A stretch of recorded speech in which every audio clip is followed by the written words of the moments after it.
Good morning, friends. Today, this is a lecture number 8 of Light of class 10.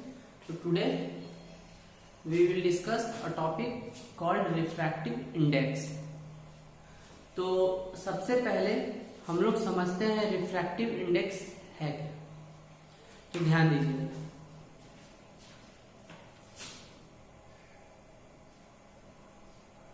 Refractive index क्या है. तो suppose कीजिए कि ये आपका मीडियम 1 है और ये आपका मीडियम 2 है. तो यहां से ऊपर ये आपका मीडियम 1 है और ये आपका मीडियम 2. तो सपोज कीजिए कि जब लाइट एक मीडियम से दूसरे मीडियम में आता है तो वो बेंड करता है. तो ये लाइट आपका बेंड किया. तो रिफ्रैक्टिव इंडेक्स आपको बेंडिंग एबिलिटी बताता है कि लाइट जो है वो कितना बेंड करे. इस चीज को रिफ्रैक्टिव इंडेक्स बोलते हैं. तो सबसे पहले अब हम लोग देखते हैं रिफ्रैक्टिव इंडेक्स का डेफिनेशन. तो यहाँ रिफ्रैक्टिव इंडेक्स का डेफिनेशन में क्या लिखा हुआ है. It may be defined as the ratio of sin of angle of incidence to the sin of angle of refraction. और ये हम लोग पढ़े थे स्नेल्स लॉ में, लॉ ऑफ रिफ्रैक्शन में. ये सेकंड लॉ है Snell's law. the ratio of sin of angle of incidence to the sin of angle of refraction is called Snell's law. और इसको हम रिफ्रैक्टिव इंडेक्स भी बोल सकते हैं. तो चलिए, अगर लाइट, इस केस में लाइट जो है एयर से किसी मीडियम में जाता है.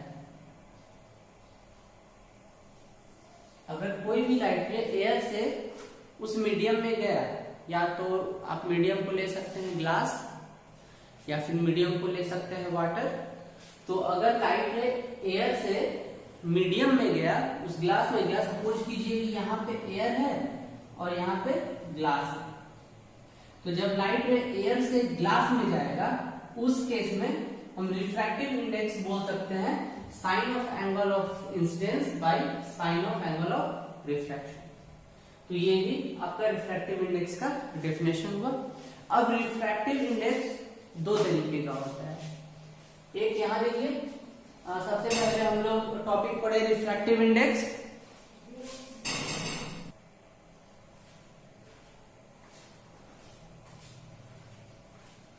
हाँ, तो हम लोग फिर से स्टार्ट करते हैं. कहाँ थे? हाँ, रिफ्रैक्टिव इंडेक्स पे थे. तो यहाँ पे रिफ्रैक्टिव इंडेक्स दो टाइप का होता है, रिलेटिव रिफ्रैक्टिव इंडेक्स और एब्सोल्यूट रिफ्रैक्टिव इंडेक्स. अब ये रिलेटिव क्या है, एब्सोल्यूट क्या है, तो ध्यान दीजिएगा. रिलेटिव रिफ्रैक्टिव इंडेक्स में, तो रिलेटिव रिफ्रैक्टिव इंडेक्स में यहाँ पे दो मीडियम के बीच का रिलेशन होता है. तो अब जैसे कि यहाँ पे हम मान लेते हैं मीडियम 1 मीडियम 2. तो अगर लाइट मीडियम 1 से मीडियम 2 में जाता है, तो हम लोग रिफ्रैक्टिव इंडेक्स मीडियम 2 का निकालते हैं. याद रखिएगा, जब लाइट रे मीडियम 1 से मीडियम 2 में जाता है तो रिफ्रैक्टिव इंडेक्स मीडियम 2 का निकलता है. तो इस रिफ्रैक्टिव इंडेक्स को रिलेटिव रिफ्रैक्टिव इंडेक्स बोलते हैं. तो ध्यान दीजिए इसका definition. Refractive index of medium 2 with respect to medium 1. तो ये रिफ्रैक्टिव इंडेक्स किसका है, मीडियम 2 का है. Is the ratio of speed of light in medium 1 to the ratio of speed of light in medium 2. अगर हम लोग का जो लाइट है वो मीडियम 1 से मीडियम 2 में जा रहा है, तो रिफ्रैक्टिव इंडेक्स मीडियम 2 का ही निकलेगा.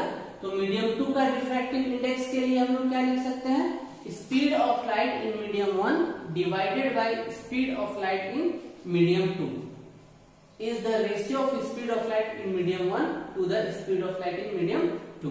तो रिफ्रैक्टिव इंडेक्स को n सिंबल से इंडिकेट किया जाता है. और जब आप सीनियर क्लासेस में जाएंगे तो ये सिंबल रहेगा, इसको बोलते हैं एटा.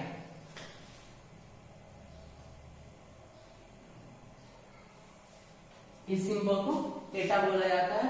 अभी आप लोग स्मॉल एन भी लिख सकते हैं। तो रिफ्रैक्टिव इंडेक्स मीडियम 2 का निकालना है 1 के रिस्पेक्ट में। तो refractive index of medium 2 with respect to 1 is equal to speed of light in medium 1 by speed of light in medium 2। तो ये फॉर्मूला हुआ आपका रिलेटिव रिफ्रैक्टिव इंडेक्स का। तो ये बहुत इंपॉर्टेंट है, आप स्क्रीनशॉट ले सकते हैं।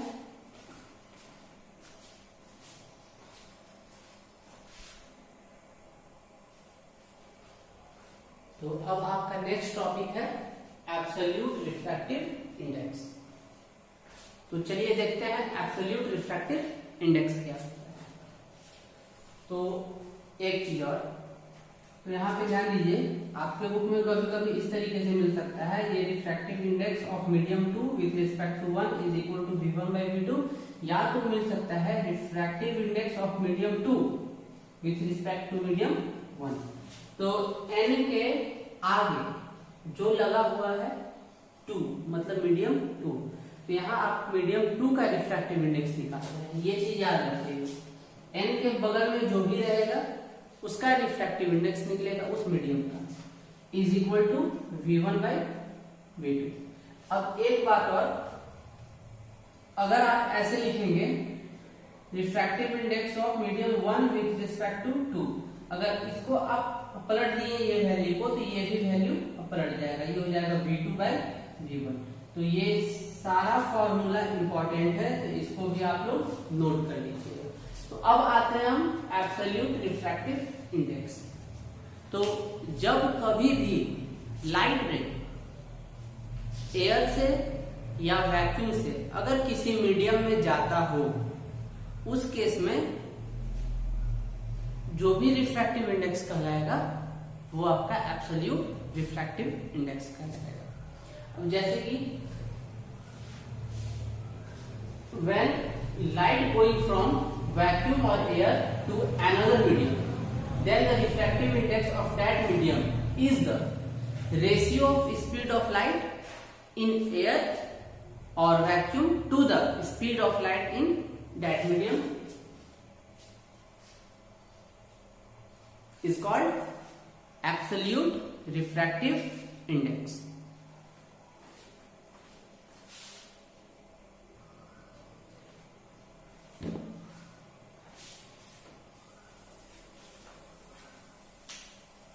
तो एब्सोल्यूट रिफ्रैक्टिव इंडेक्स का फॉर्मूला क्या होगा, तो देखिए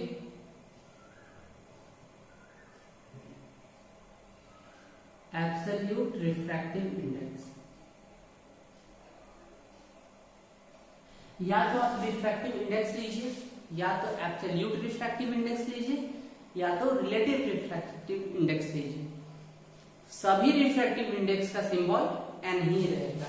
तो यहाँ पे एब्सोल्यूट रिफ्रैक्टिव इंडेक्स का सिंबल भी हम n लिख सकते हैं, is equal to speed of light in air और वैक्यूम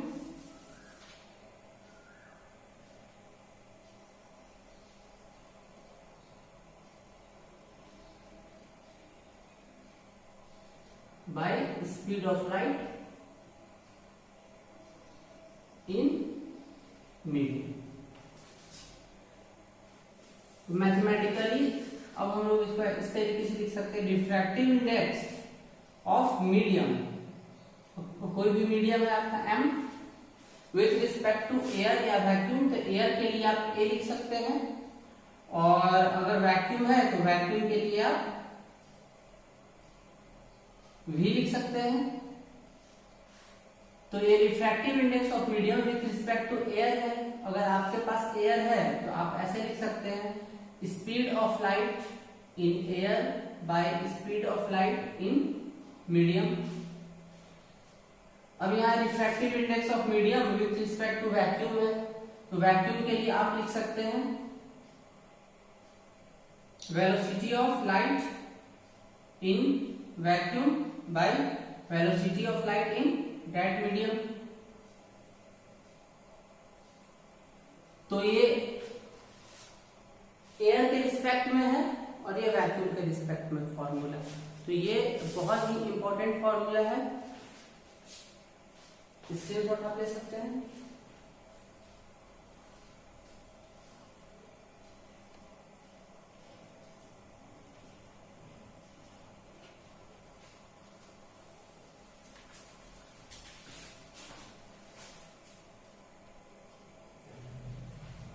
अब नेक्स्ट टॉपिक है important note on refractive index. तो ये टॉपिक अच्छे से समझिएगा क्योंकि ये टॉपिक बहुत ही इंपॉर्टेंट है। तो जैसा कि आप लोग जानते हैं कि refractive index of medium 2 with respect to 1 is equal to, हम लिख सकते हैं V1 बाई V2, या तो हम refractive index of medium 2 with respect to 1 इस तरीके से भी लिख सकते हैं, और refractive index of medium 1 with respect to 2 is equal to, या फिर n with respect to refractive index of medium 1 with respect to medium 2 is equal to हम लोग लिख सकते हैं V2 बाई V1। तो यहां से साफ साफ पता चल रहा है कि ये वैल्यू इसका इनवर्स है। देखिए इसको आप इनवर्स कर दीजिएगा तो ये वैल्यू आ जाएगा। तो इन दोनों रिलेशन से हम लोग को ये पता चलता है कि refractive index of medium 2 with respect to 1 is inverse of refractive index of medium 1 with respect to 2। ये क्लियर है? ये रहा बहुत ही important relation of refractive index of medium with respect to medium 2 or refractive index of medium 2 with respect to 1.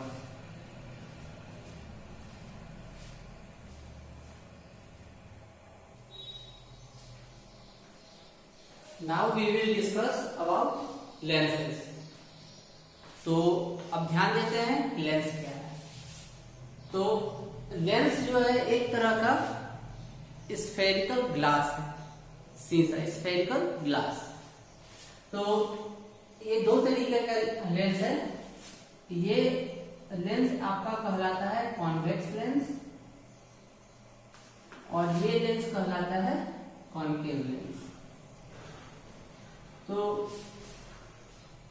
अब हम लोग ये कैसे याद रखेंगे कि कौन सा कॉन्वेक्स है कौन सा कॉनकेव है। ये तो लेंस का था, इससे पहले आप मिरर के बारे में भी पढ़ चुके थे। तो ध्यान दीजिएगा कि ये था आपका दो तरह का मिरर।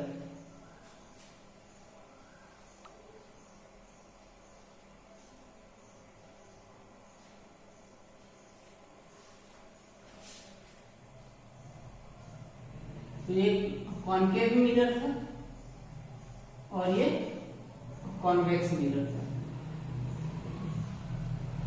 तो कॉनकेव मिरर में आप लोग को बताया गया था the mirror which is curved inside and painted outside is called concave mirror. तो कॉनकेव कर्व्ड इनसाइड होता है, अंदर की तरफ झुका हुआ, ये कर्व्ड रहता है। तो अब ये देखिए कॉनकेव लेंस भी अंदर की तरफ कर्व्ड है। तो कॉनकेव मिरर हो या कॉनकेव लेंस हो, डेफिनेशन सेम रहेगा। कॉन्वेक्स में देखिए बताया गया था आप लोग को mirror which is curved outside and painted inside is called convex mirror. तो यहाँ पे आप लेंस में भी देख सकते हैं ये कर्व्ड आउटसाइड है, तो ये कॉन्वेक्स लेंस हो गया। तो सिमिलैरिटी है, दोनों में अपोजिट कुछ नहीं है, दोनों सिमिलर है।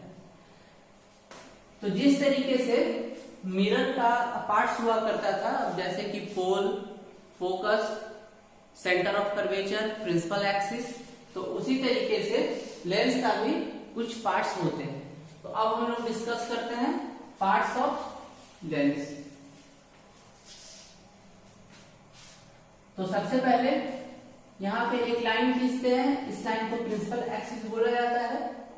हम दोनों लेंस को साथ में ही करके बता देते हैं। तो कॉन्वेक्स लेंस या फिर कॉनकेव लेंस, कोई भी लेंस का जो सेंटर होता है इसको ओ सिंबल से इंडिकेट किया जाता है और इसको बोला जाता है optical centre. The centre of lens is called optical centre. Now lens में दो फेसेस होते हैं और दोनों फेसेस में रिफ्रैक्शन होता है। तो यहाँ पे दो फोकल लेंथ होगा, दो सेंटर ऑफ कर्वेचर होगा, सॉरी दो फोकस होगा, दो सेंटर ऑफ कर्वेचर होगा। याद रखिएगा ये बहुत ही इंपॉर्टेंट है। तो अब हम डिस्कस करते हैं सबसे पहले कॉन्वेक्स लेंस। तो जिधर इमेज बनता है, याद रखिएगा लेंस में जिस साइड इमेज बनेगा वो आपका main focus centre of curvature होगा। तो ये कॉन्वेक्स लेंस में जनरली राइट साइड इमेज बनता है, इसीलिए मेन फोकस और सेंटर ऑफ कर्वेचर इधर ही होगा।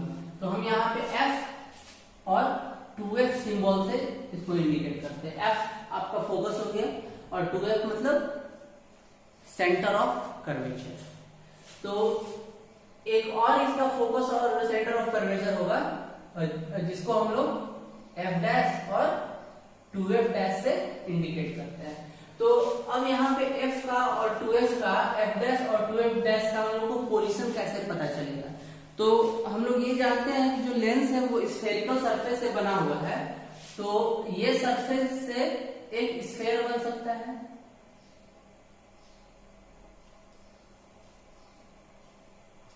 सपोज करते हैं कि ये सरफेस से एक स्फेयर बन सकता है और ये भी सरफेस से एक स्फेयर बन सकता है। तो स्फेयर का जो सेंटर होगा उस सेंटर पॉइंट को हम बोलेंगे 2F और जो स्फेयर का, इस स्फेयर का जो सेंटर होगा उस सेंटर पॉइंट को हम 2F बोलेंगे, जो कि आपका सेंटर ऑफ कर्वेचर होता है। तो और ऑप्टिकल सेंटर और 2F के बीच का जो पॉइंट होता है वो फोकस होता है। तो ये आपका मेन फोकस है, इसीलिए F2F लिखा हुआ है। और ये एक और फोकस होता है जो F डैश और 2F डैश लिखा हुआ है। सेम केस कॉनकेव लेंस में भी होगा।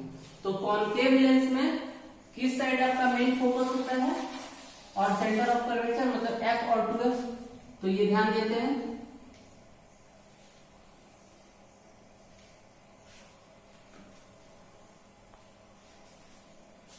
तो कॉनकेव लेंस में मेन फोकस, मेन F और 2F लेफ्ट साइड होता है। तो याद रखिएगा ये आपका स्फेरिकल सरफेस है, तो यहां से हम स्फेयर एक बना सकते हैं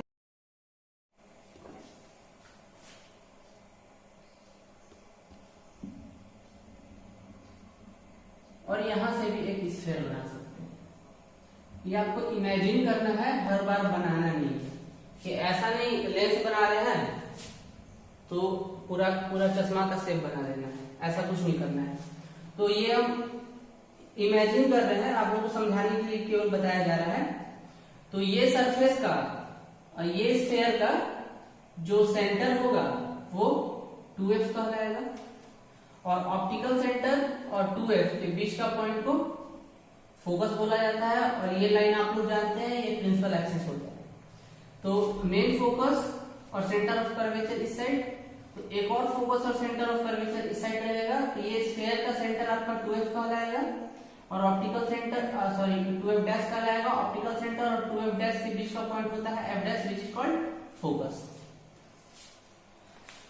तो आप स्क्रीनशॉट आप ले सकते हैं। We will discuss our new topic, rules for obtaining image by lenses। तो यहाँ पे टोटल 3 रूल है, 1, 2 और 3 रूल। तो 3 रूल ये बहुत इंपॉर्टेंट है जब हम लोग इमेज फॉर्मेशन जब बनाएंगे, इमेज फॉर्मेशन करेंगे लेंस से, तो ये रूल आप लोग को ध्यान रखना होगा। ये बहुत इंपॉर्टेंट रूल है। तो ये रूल पढ़ने से पहले हम लोग डिस्कस करते हैं एक इंपॉर्टेंट पॉइंट। तो देखिए यहाँ पे ऑप्टिकल सेंटर और फोकस, ऑप्टिकल सेंटर और फोकस के बीच का जो डिस्टेंस होता है उसको बोलते हैं फोकल लेंथ। क्लियर? और ऑप्टिकल सेंटर और टूएफ के बीच का डिस्टेंस होता है रेडियस ऑफ कर्वेचर।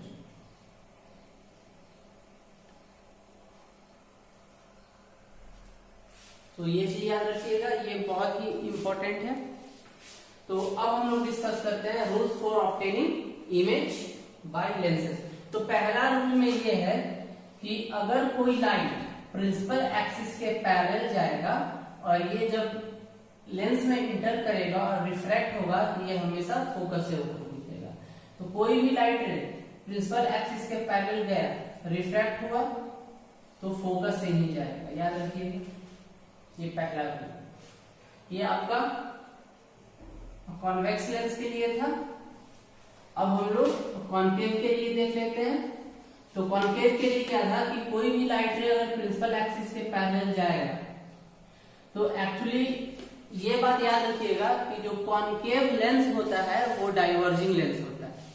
तो डाइवर्जिंग मतलब कि ये लाइट रे को डाइवर्स करता है, दूर भेजेगा। तो ये लाइट रे जो है वो ऐसे जाएगा, ये डाइवर्ज हो गया, और जब रिफ्रैक्टेड लाइट को हम एक्सटेंड करेंगे तो देखेंगे कि ये फोकस से गुजर रहा है।